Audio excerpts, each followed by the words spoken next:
बहुत आदर और सम्मान के साथ अब हम अपने बीच उपस्थित अपर मुख्य सचिव माध्यमिक एवं बेसिक शिक्षा उत्तर प्रदेश शासन श्री दीपक कुमार जी से अनुरोध करेंगे कि सर आए और हम सभी को प्रेरित करने का कष्ट करें। श्री दीपक कुमार जी।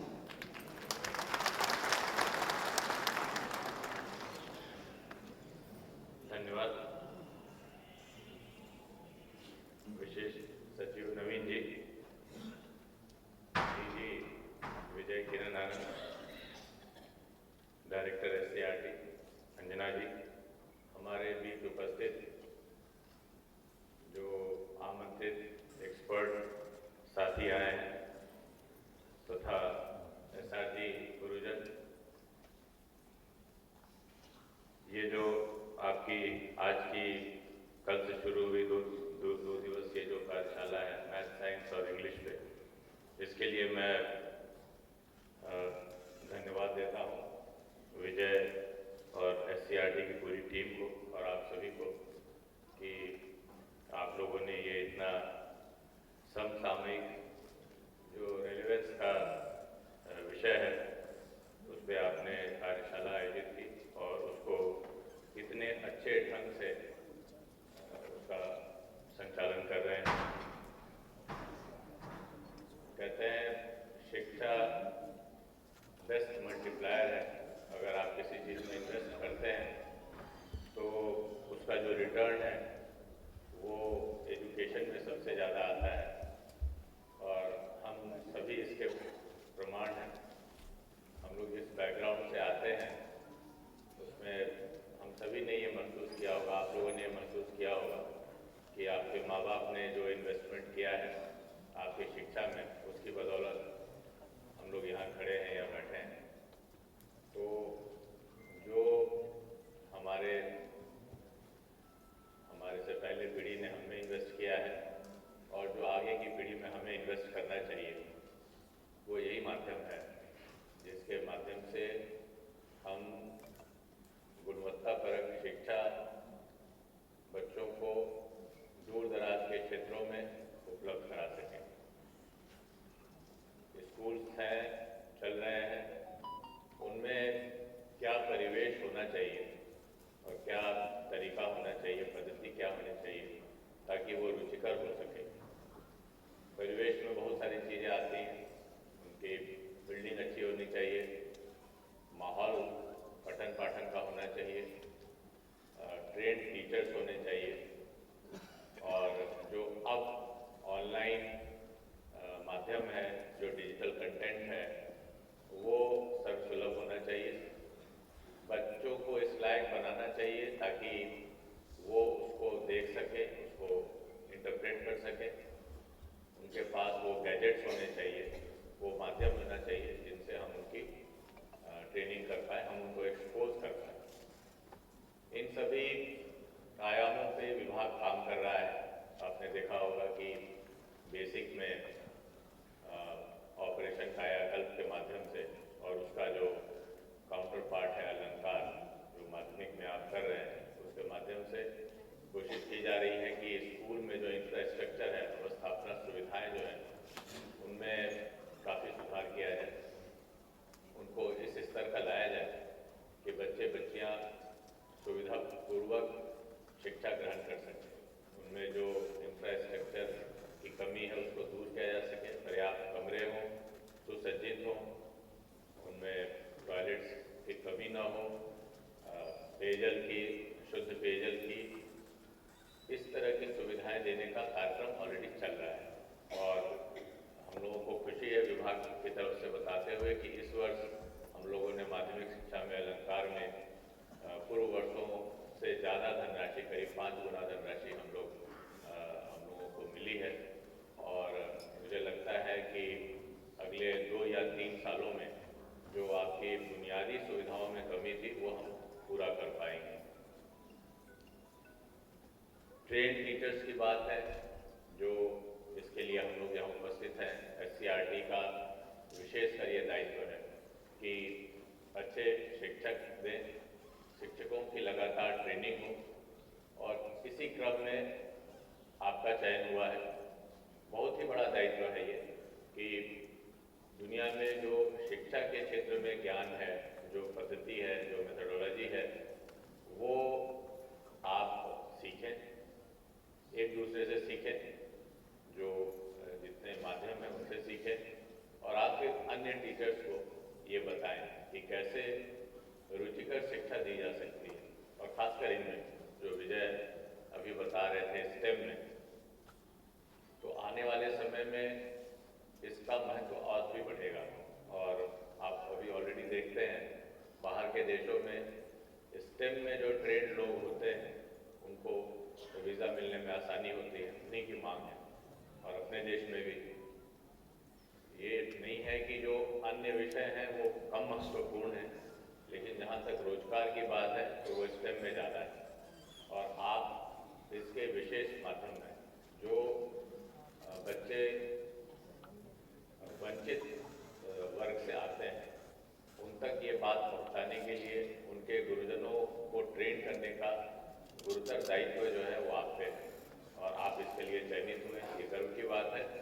और हम सभी को इस पे फक्र और गुमान होना चाहिए कि आप चयनित हुए हैं और आप पे ये दायित्व है और आप उसके लिए अच्छी ट्रेनिंग खुद प्राप्त करें और फिर इसको जा करके अपने विद्यालयों में जो आपका कार्य क्षेत्र है, जो दायित्व है, उसको आप पूरा करें।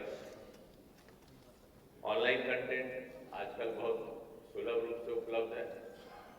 जो विकास जी को सुन रहा था, जो वो चीज़ कह रहे थे, कंटेंट की कमी नहीं है, विजय भी बता रहे थे कंटेंट की कोई कमी नहीं है, उसको क्यूरेट करके अपने बच्चों को देने की ज़रूरत है। किस पे वो ध्यान आकर्षित करें, वो भटके नहीं, वो सब्जेक्ट मैटर जो है उनके लिए रेलेवेंट हो। तो जो आपको लगता है रेलेवेंट साइट्स हैं, रेलेवेंट टॉपिक्स हैं, उनको आप क्यूरेट करें। वो एक ग्रुप ऑलरेडी SCRT में होगा, टीचर्स का भी ग्रुप होगा जो कि ऐसे साइट्स सेलेक्ट करके और बच्चों के लिए उपलब्ध कराएगा, टीचर्स को उपलब्ध कराएगा ताकि वो आगे उनको दे सके। फिर जिसमें रुचि है वो खुद ही वो उस रास्ते पे चल करके अपना मार्ग खुद प्रशस्त करेगा। तो आपका दायित्व जो है ऐसे अच्छे कंटेंट कलेक्ट करके एक दूसरे से शेयर करके और उसका एक पूल बनाना और फिर उसको आगे देना।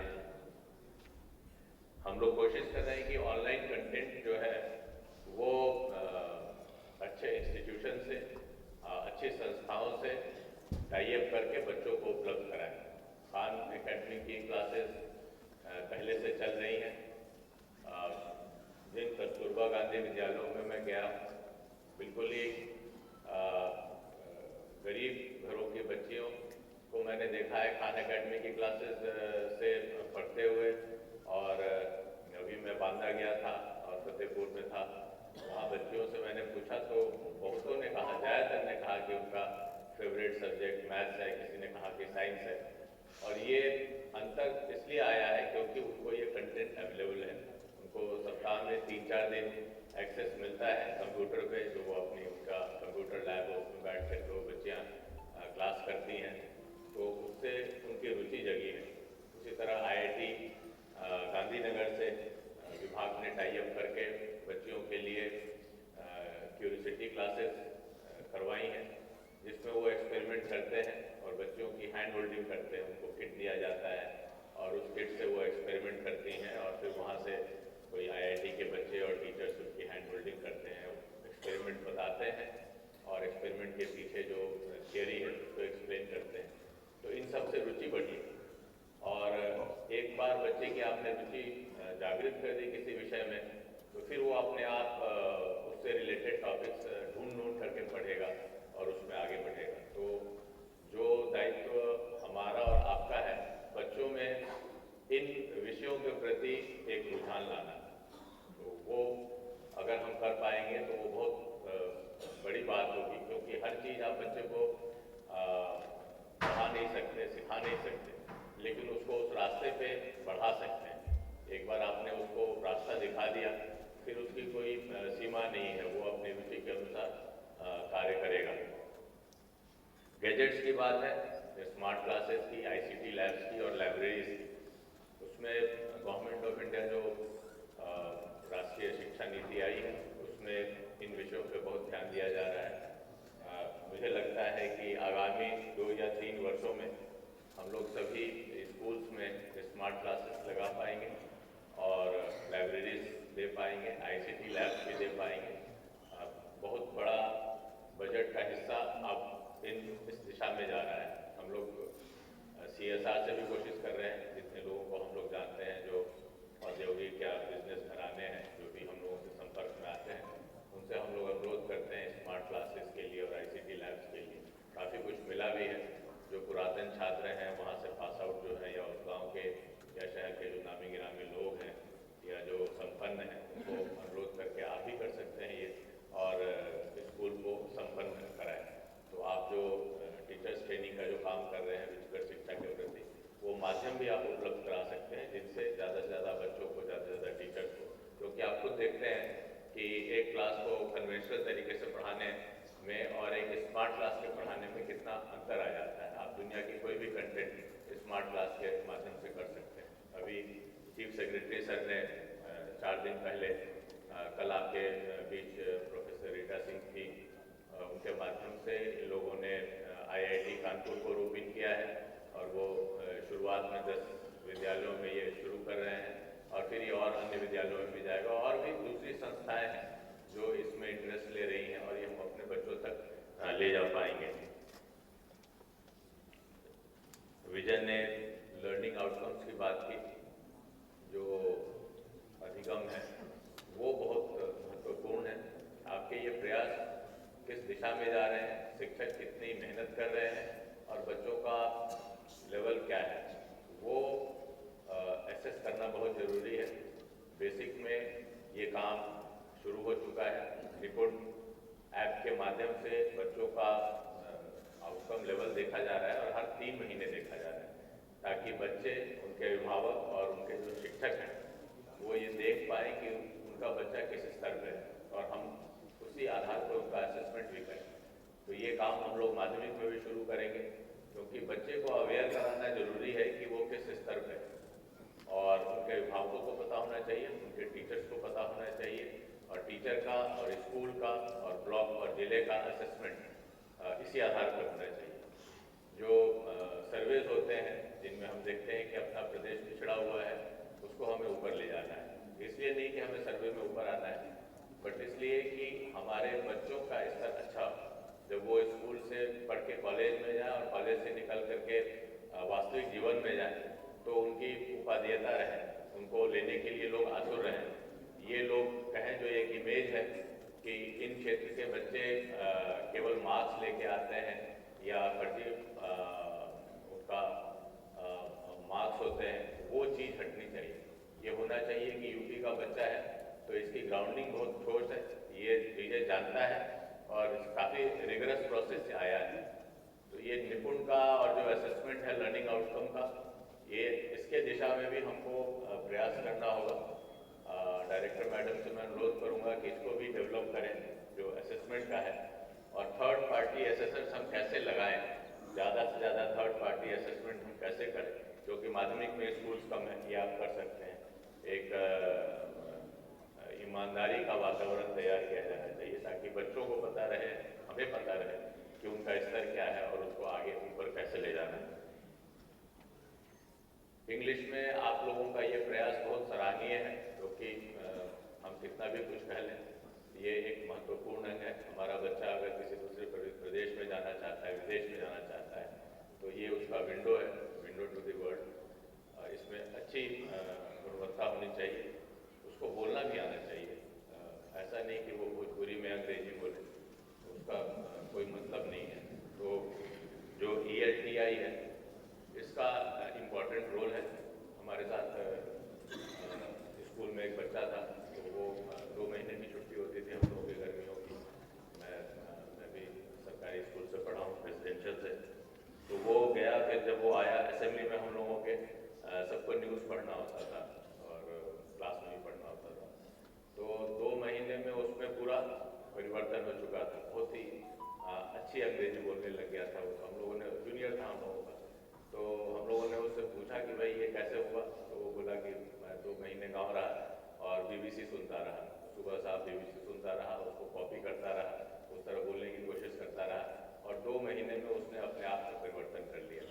तो अगर एक बच्चा जो उस समय संसाधन नहीं था, आप लोगों ने देखा होगा कि उस समय इस तरह के ऐप्स भी नहीं थे जो आपको एसेस कर पाए। अब तो ये ऐप आ गए, आप जिस तरह से अंग्रेजी बोल रहे हैं वो आपको उस पर मार्किंग आपकी करते हैं कि अगर प्रोनाउंसिएशन आपका कैसा है तो वो आपको मार्क करके देते हैं कि कितना आया। आपको कहीं जाने की ज़रूरत नहीं है, बच्चों को बताने की ज़रूरत है कि वो उससे सुने और अपने को एसेस करें। अगर बच्चे को आपने वो ऐप पकड़ा दिया, उसको माध्यम दे दिया, आजकल हर एक घर में स्मार्टफोन है, वो अपनी प्रैक्टिस करने लगेगा, जिसकी रुचि होगी वो करेगा। हम लोग भी जब स्कूल गए थे 6th से हम लोगों ने इंग्लिश पढ़नी शुरू की और ज़्यादातर बच्चे गरीब और निम्न मध्यम वर्गीय परिवारों से थे।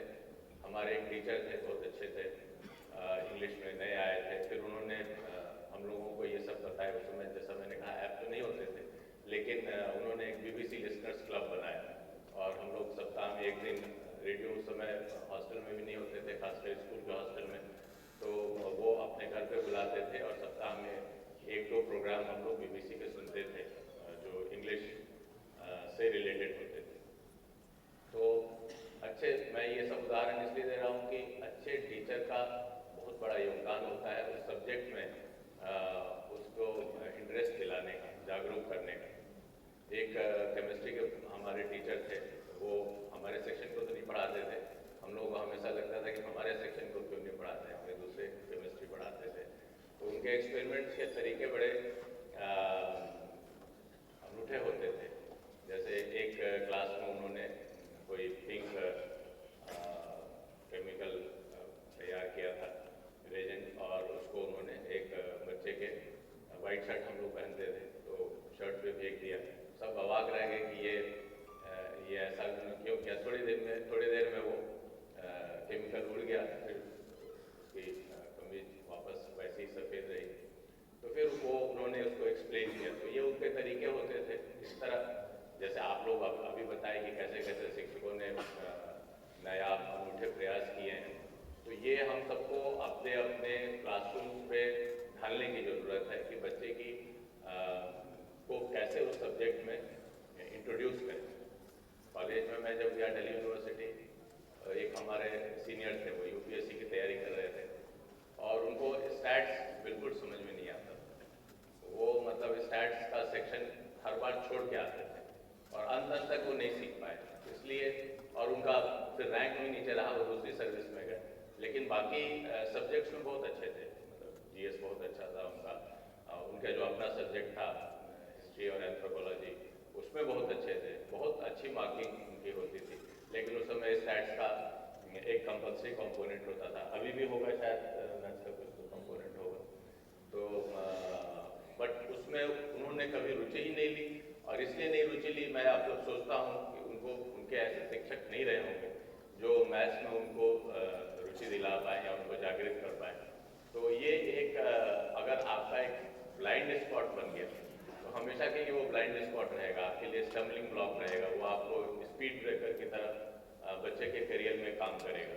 तो आपके जो अच्छे शिक्षक हैं उनका ये दायित्व है कि वो बच्चे का ब्लाइंड स्पॉट क्या है, उसको उसका स्पीड ब्रेकर कौन सा काम कर रहा है, उसके करियर में कौन सी दिक्कत आनी है, उसको आइडेंटिफाई करके उसको बताए कि बेटा तुम्हारी स्पोकन इंग्लिश अच्छी नहीं है, या तुम्हारा मैथ्स में ये कंसेप्ट अच्छा नहीं है, या तुमको स्टैट्स में दिक्कत है और उसके लिए तुम ये 4 किताबें पढ़ो या ये साइट पे जाके पढ़ो। आजकल जो कॉस्ट ऑफ एजुकेशन है वो बहुत कम हो गया है, आप वही शिक्षा बिल्कुल निःशुल्क भी ले सकते हैं। ऑनलाइन बहुत सारे साइट्स हैं जिन पे किताबें हैं, लाखों लाख किताबें हैं और ग्रुप्स बने हुए हैं जिनमें आप पढ़ सकते हैं। तो हम लोगों का दायित्व है कि बच्चों को, और ख़ासकर जो निर्धन विपन्न परिवार के बच्चे हैं, उनको ये एक्सेस दिलाना, बच्चों को बताना कि भाई तुम एजुकेशन अगर चाहते हो और इस तरह का कंटेंट चाहते हो, IIT का कंटेंट चाहते हो, सबसे अच्छे आजकल तो जैसे हार्वर्ड, ऑक्सफोर्ड भी अपने क्लासेस कर रहे हैं और बहुत निःशुल्क भी कर रहे हैं और बहुत कम शुल्क लेकर के भी कर रहे हैं। तो अगर आप उनको गाइड करेंगे, बच्चों को, टीचर्स को खुद भी मैं रिक्वेस्ट करूँगा, आपको भी रिक्वेस्ट करूँगा, आप जिस सब्जेक्ट के एक्सपर्ट हैं उसमें आप क्यों नहीं हार्वर्ड के और ऑक्सफोर्ड के कुछ क्लासेस ज्वाइन करते हैं। अगर आप खुद एक करेंगे 3 महीने का 6 महीने का कोर्स करेंगे, आप में अपने आप में अंतर आएगा, आप खुद अपने आप को बहुत कॉन्फिडेंट महसूस करेंगे, बहुत क्वालिफाइड महसूस करेंगे। तो अगर आप अपने जीवन में भी इसको ढालें, 1-2 कोर्सेज में मैंने भी अपने को इनरोल किया है केवल रुचि के लिए, लेकिन वो वर्ल्ड क्लास होती हैं और अगर आपने अपने को उसमें इनरोल किया और क्वालिफाई किया, ऑनलाइन एग्जाम्स भी होते हैं, असेसमेंट भी होता है, आपको ईमानदारी से अपने आप को असेस करना है।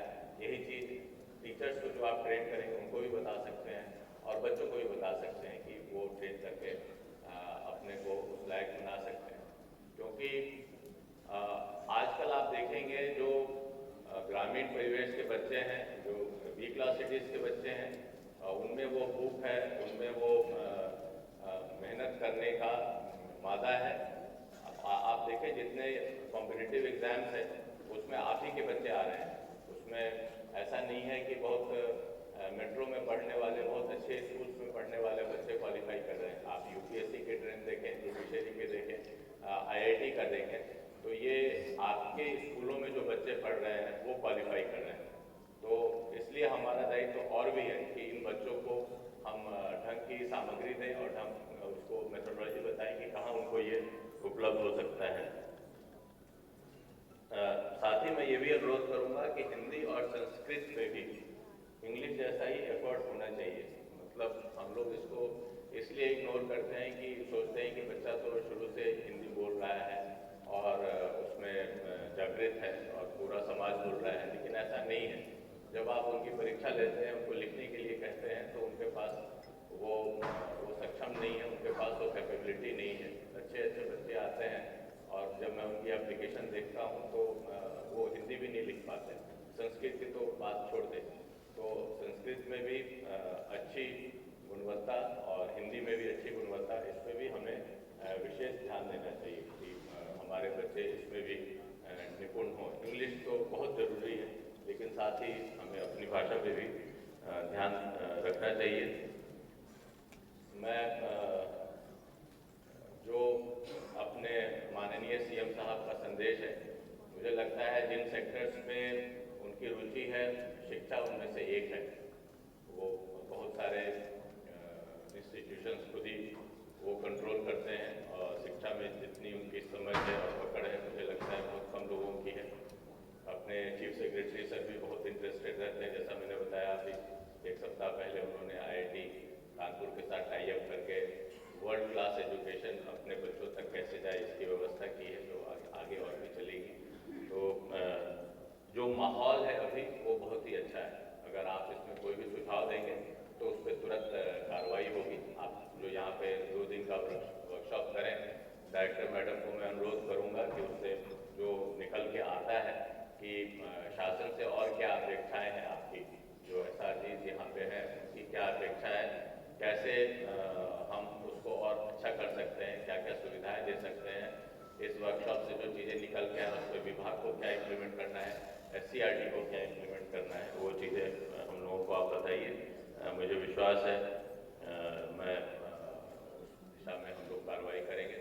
पुनः आप सभी का, यहाँ जो एक्सपर्ट्स आए हैं बाहर से इंतजार कर रहे हैं, उनका मैं आभार व्यक्त करना चाहूँगा कि आप लोग इस कार्यशाला में आए हैं। सभी एसआरजीज का कि आपका चयन हुआ है और आप स्वयं आपने रुचि लेकर के इसमें आप आगे बढ़े हैं।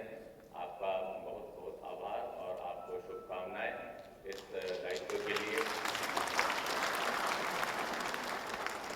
जो चीज़ें हम लोगों ने यहाँ कही हैं या जो हम कर रहे हैं वो हम लोग दिल से कर रहे हैं। आप पाएंगे कि 1-2 साल में इस विभाग में बहुत आमूल-चूल परिवर्तन आएगा और वो आपके माध्यम से आएगा। इंफ्रास्ट्रक्चर के लिए बजट हम दे सकते हैं, आपकी ट्रेनिंग हम करवा सकते हैं, शिक्षकों की ट्रेनिंग करवा सकते हैं, कायाकल्प अलंकार के माध्यम से स्कूलों में फेरबदल कर सकते हैं, स्मार्ट क्लासेस हम दे सकते हैं, ऑनलाइन डिजिटल कंटेंट की सुविधाएं उपलब्ध करा सकते हैं। लेकिन जब तक आप अपना 100% नहीं देंगे, अपने दिल से नहीं देंगे, एक समाज सेवा की भावना से नहीं जुड़ेंगे, क्योंकि एजुकेशन ऐसा फील्ड है, मैंने देखा है हर एक के दिल में एक बच्चा भी रहता है, एक शिक्षक भी रहता है। आप किसी से बात करें तो उनके पास हजारों आइडियाज रहते हैं। जब लोगों से मेरा परिचय होता है, वो मैं बताता हूँ कि मैं एजुकेशन देखता हूँ, स्कूल एजुकेशन देखता हूँ, तो कम से कम 10 आइडिया मुझे देते हैं कि स्कूल एजुकेशन को कैसे अच्छा और अच्छा किया जा सकता है। तो हर एक के पास आइडियाज़ हैं, आप सभी के पास भी आइडियाज़ हैं, और आप एक खुद ही माध्यम है उसको इम्प्लीमेंट करने का। तो मैं विजय का और डायरेक्टर SCRT का और नवीन जो यहाँ शासन में उसका कार्य देखते हैं, आप उनका आभार करता हूँ कि उन्होंने अच्छी एक कार्यशाला आयोजित कराई, हम लोगों को एक प्लेटफॉर्म दिया अपने आइडियाज़ शेयर करने के लिए, और जो आप आइडियाज़ आपके आएंगे उन पर हम लोग आगे कार्रवाई करेंगे। पुनः आपका धन्यवाद। जय हिंद।